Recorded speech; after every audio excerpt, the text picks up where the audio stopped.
Am I the a-hole stories? Whipped for backing out after already taking in my late brother's kids? I know this is a bit serious for this sub, but I'm looking for a neutral party's opinion on this before I consider bringing it up with my family. My brother, his wife, and his mother-in-law passed away in a car accident 8 months ago. His Phil, who survived the accident, took in their kids, 6F, 8F, until it became really clear he was just not in a state of mind to cope with raising his grandkids while dealing with physical therapy, a wrongful death suit against the drunk driver who ran them off the road, trauma, survivor's guilt, and grief. There weren't many other family members who could take in 2 kids full-time. My Sil's great aunt and her son, my parents, my other brother, and my aunt and uncle were all happy to provide some level of financial support and/or babysitting, but couldn't actually take in the kids themselves for various reasons: too old/disabled, drug convictions, living in a share house, too many of their own kids. I, a 22-year-old with a job and my own apartment, was basically the least bad option, with the other option being foster care until their maternal grandfather or someone else got into a position to take them. I was reluctant to take them in because I felt really unprepared for raising 2 kids, especially ones dealing with the trauma of losing their parents and grandmother. But my parents convinced me that putting them in foster care was setting them up to be horribly abused, so I agreed and they moved in with me. After the first couple of weeks, the promises of financial help and babysitting have mostly turned into actually I'm struggling to make ends meet myself, I'm dealing with unexpected expenses, and I'm too busy no matter how much I literally beg for help. The kids are, understandably, very difficult. Even the older one's therapist mentioned she's a bit of a handful, which I think is child psychologists speak for completely out of control, which is, again, perfectly understandable. I don't think I can do this. I'm barely holding it together financially. I don't feel like I'm holding it together psychologically.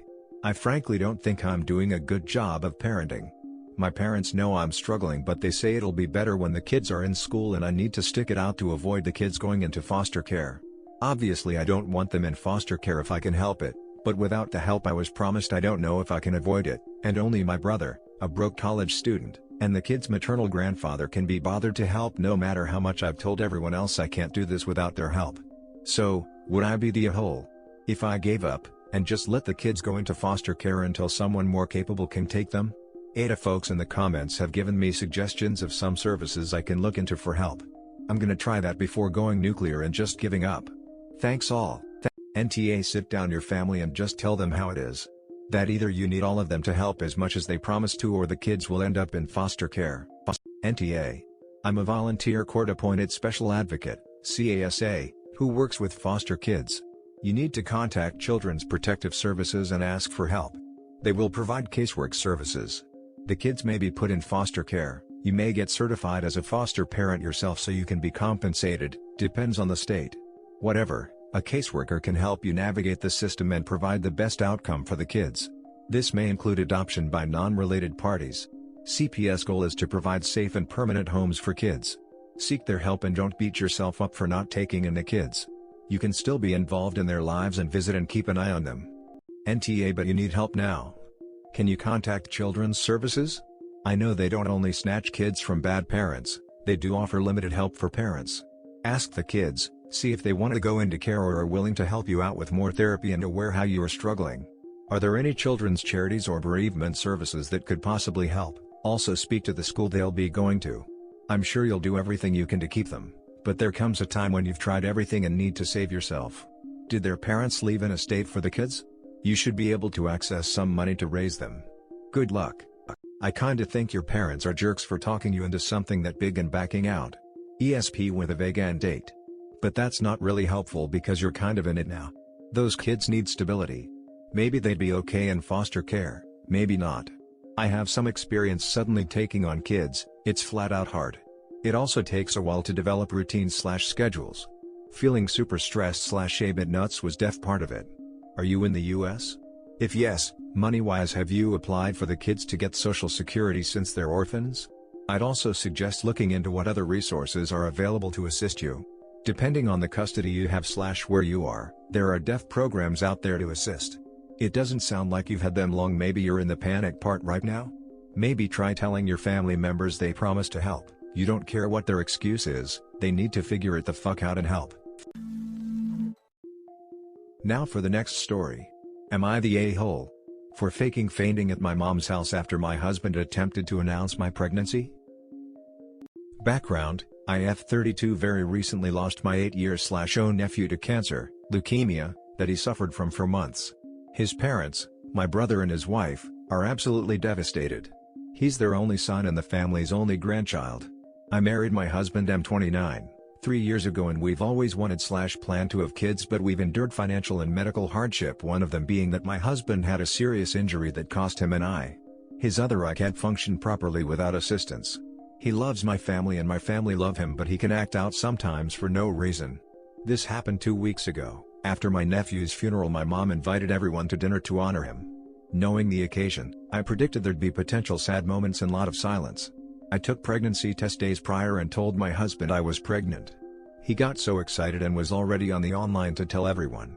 Even said he was going on FB to announce it, but I asked him to quiet down and not mention it during the family dinner, and he said he could do that. We arrived to mom's house and my brother and his wife were there. They brought pictures of my nephew for us to look at. Some of the family were already in tears till dinner was ready. My brother and his wife were telling stories about my nephew that everyone was affected by. My husband kept giving me signals from under the table saying we should announce that we're expecting to lighten up the mood. I warned him multiple times, as he said he'll do it if I won't. He stood up and was about to open his mouth when I quickly pretended to faint and fell back in my chair. My husband and the others freaked out and stood up. My husband kept shaking me while Mom splashed water over me. I sat up in the chair and acted like I was fine afterwards.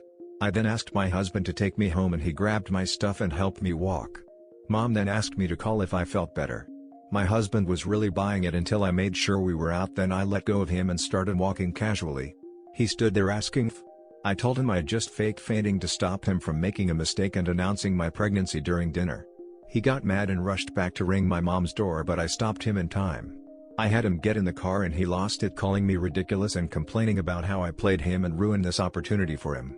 I called him crazy to think the dinner Mom held for my recently departed nephew was an opportunity. I told him I care about maintaining a decent relationship with my brother and won't let an announcement ruin it. I also said that my family needs my support, not a happy new that what? Supposed to magically make the pain go away? He argued we can't hide it forever and said I shouldn't hide the news like it's something to be ashamed of. He was and is still extremely upset that I lied to him and did this and keeps saying I shouldn't have made a scene like that. AITA. Edit. I don't know if this is relevant, but after what happened he's been calling my morning sickness fake. He says he's not a fool to fall for the same tricks, and I kind of understand why he would have trouble believing what I say and do from now on. NTA. You make a scene? Worse than what he was about to do? Announcing your pregnancy at the dinner meant to honor a family member wouldn't lighten the mood. All it would do is hurt your family members. What did he honestly expect? You already told him no, and he agreed. Honestly, yes. It's his child too, but you're the one carrying it. He can be excited all he wants, but it should be you who gets the final say on when it comes out. Good for you on letting your family grieve. NTA, you potentially saved your husband's relationship with your family. There is a time and a place. Most people at a memorial don't want uplifting news to brighten the mood. The mood is low because people are there to discuss the life of your nephew and allow themselves to share in their grief and be sad together. If your husband had announced the pregnancy, it would have been completely inappropriate and would have angered many and ruining forever what could be a beautiful moment together as a family. NTA. He really thinks announcing a pregnancy is going to lighten up the mood about a dead child? He needs to let them grieve in peace and give them time. You guys can set up your own dinner where you announce it and then the whole event is happy and allowing everyone to fully enjoy it.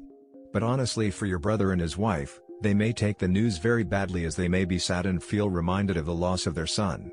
Or they may take it as the opposite and almost feel as if he may be rebirthed. Either way, give them a bit of time if they don't take it well and make sure you offer them support. Now for the next story. Am I the a-hole for telling my dad that I'd rather die from have to take care of my autistic brother? I am 16F, and the middle child of 3 siblings, 18 meters, and 13 meters. My younger brother is severely autistic, and literally is unable to function on his own, so he relies heavily on our dad, 46 meters. He isn't able to cook or clean or barely talk like a normal person, which has put a strain on our dad, who already has some health issues. Our dad has recently started looking into other options for when he dies for my brother to go to. He's very hesitant about looking into care home options because he thinks that my brother will feel abandoned, but I guess he knows that it's pretty much his only option. I was sitting with him while he was going through some options yesterday. I was watching TV and not even involved in the process because I don't see why he's so stressed, because I doubt my brother will notice. When he looked up and began to say my name, "When you're older, how would you feel?" I knew where this was going. I've been waiting for him to ask me this. I knew he would be selfish enough to ruin my life just because he doesn't want my brother going to a care home. I told him before he could finish asking a question he knew the answer to, that I would rather die than have to look after my brother. This made him upset enough apparently for him to get up and leave. My older brother, he'd been in the room, told me not to act like such a bitch about I and told me it was an asshole-ish thing for me to say, even though I told him that our dad needed to be told a firm no before he got it into his head that he could convince somebody in the family to take care of our brother. You're not the a-hole for saying no, but saying it like that makes you an A for sure. I've been in that same position. My family has joked since I was 12 that I would end up taking care of my autistic cousin when his mom dies. He's not severely autistic, he can take care of himself, but still. I'm disabled myself, I have a career and a life, and I'm not willing to make huge changes to be his caretaker. And there's nothing wrong with that. There's nothing wrong with not wanting to be his caretaker. That is a huge commitment and would alter your life significantly. And if you don't want to, or don't think you'd be capable, then it's better to reject it and ensure that someone who wants the commitment does it. What is wrong is saying it like that. Language matters, especially when dealing with family. Saying no, I don't think I'd be capable of it, or no, I am not willing to put my life plans on hold, but I'll keep helping you think up ideas would have been better. Which understand is hard to do in the heat of the moment. Op worded her refusal in the worst possible way. Dad went straight to his only female child to ask her to look after her brother, and older brother seemingly does not grasp the hypocrisy of telling his sister off for refusing to take care of their brother in the future but not volunteering himself. I do find the way Op talks about her brother a bit heartless, but I can also not argue that I know what it is like to be a teenage girl in her circumstances. Edit, Op has said in a comment that her father asked her brother, who refused. Brother remains an asshole, as does the dad for asking a teenager to accept this massive responsibility. Firstly, your dad. You don't ask a 16-year-old that. You don't expect your kids to unconditionally take care of each other no matter the difficulty or cost. But also you. I get you're 16, but the "I'd rather die" was harsh. A simple no is a complete sentence. Your dad could have been asking if you'd take POA over your brother to ensure the care home treats him right. He could have been asking if you'd be willing to regularly visit your brother, if you'd be willing to take him for holiday visits. You definitely jumped the gun and should have at least let him finish. Also, your whole "he won't even notice" thing. Yes, he will. Those on the spectrum, especially severely, are very sensitive to change, emotions, even people. Your brother isn't a shell of a person just because you don't understand him or because he doesn't function like other people. No autistic person is. You are no way responsible for him, but at least be sympathetic that it will be hard on your brother because he might not understand why he's in a home or where your dad is, just that his whole life has changed. I'm in the exact same situation. My life has been revolving around the care of my severely handicapped sister since literally before I was born. I see what it has done to my mom. I see that it's literally taking years off my mom's life. Also, for context, my handicapped sister is mean. She's like a 200-pound toddler that has freakouts and tries to hurt people and demands things all day, every day. If she's not happy, she's going to make everyone else not happy, and it's getting harder and harder to make her happy. So finding care for her is hard. None of my siblings want to take care of her. Those of us with kids don't want another generation traumatized like that, and those without kids don't think we could do it alone anyway. My mom isn't putting her in a home yet, although she has been in day programs, where she actually does a lot better, because she's afraid they won't be able to give her the 24/7 care she needs, or when she gets violent she is afraid they will hurt her.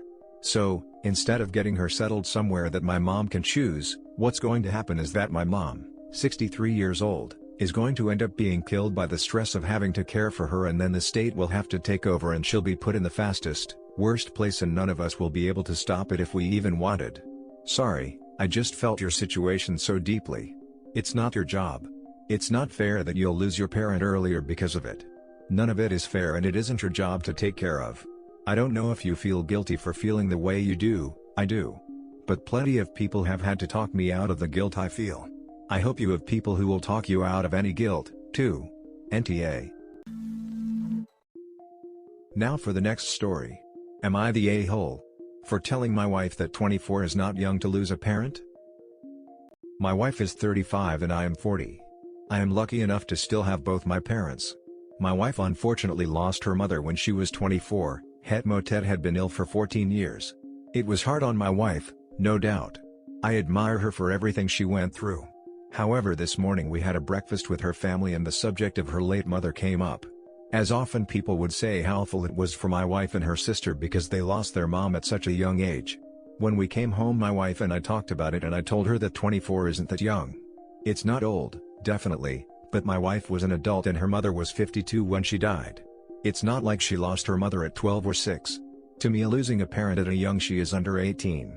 My wife is giving me the silent treatment. Uta, what did you hope to achieve by correcting her? Just a hint, you don't need to say everything that pops into your head. Uta. I'm 23F and just lost my dad at 52 a few months ago. It's awful. A huge tragedy no one at any age is prepared for. So many people have come me and shared their experiences losing parents in their early 20s. It really fucks people up. Learn some empathy. Uta, you had the choice between being empathetic or pedantic, and you chose to start a debate about when exactly one deserves more sympathy for losing a beloved parent. Does your sympathy decrease on a logarithmic or linear scale for every year past 12? Way to go, hope the couch is comfortable. Uta, you're 40, still have both your parents, and you feel the need to share your opinion of what qualifies as losing a parent young? Based on what? Yeah, some people lose their parents younger, but her youth was obviously a meaningful part of her experience. At 24, she was much younger than the average person for a parent's death, which apparently happened at the end of a progressive illness that began when she was 10. My husband was 27 when his mom died, and though he wasn't living at home, we hadn't married and formed a new nuclear family, so his parents and siblings were still his primary family. We're in our early 40s now, with a home and kids his mom never got to see. When my parents pass someday, it'll of course be devastating, but I'll have an entirely different experience due to my age and where I am in life. Hard to understand what your comment was meant to accomplish, but sounds like, oh, it wasn't that bad. I suggest you apologize and hear your wife out on the meaning of your words to her. Respect the meaning of her own experience of her loss. Now for the next story. Am I the a-hole for making my daughter's friends leave so I can watch a football match with my friends? So yesterday was the start of the new football season for my team here in England and I am a huge fan, so had planned for my 3 good friends to come to my house and watch the match, so I went and collected all my friends from around town, but when I got back I saw that my 14-year-old daughter had friends over and was watching a movie with them in the living room with the big TV, and my wife, daughter's mother, sensed I was about to make them leave and told me not to make them leave the room because it will embarrass our daughter, but I told her that was unacceptable because I had made it absolutely clear to our daughter that my friends would be coming over and we would be using the big TV, so I went ahead and made them leave anyways. My daughter, when I came into the room, yelled at me to get out and she had got to the TV first. I told her I had made it perfectly clear I would be using the TV with friends. She started screaming about how embarrassing I am and asked why I should get the TV when she was there first. I then got quite angry and yelled at her because I pay for this TV, so I'll use it whenever I damn well please. She started yelling and screaming again, so I told her she had gone too far and told her friends they had to leave the house altogether and made my daughter go to her room. AITA? My wife certainly seems to think so. She is really mad at me, saying that you should never ever embarrass your children in front of their friends, and told me I should have just gone to the pub to watch it when I saw my daughter had friends over in the room. I honestly thought I was absolutely in the right at first, but now I am not too sure. My daughter is mad at me and so is my wife, so much so that I am on a sex ban. Was I out of line her? I really don't know anymore. ESH, your daughter knew you had plans and tried to pull a fast one. She 100% knew what she was doing.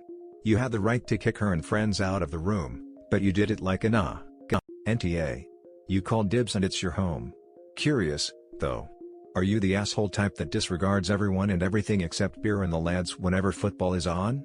Seems likely, since your daughter already knows that you will usurp the TV now that it has started again. It's obnoxious to put your family below a sport. Man, you sucks.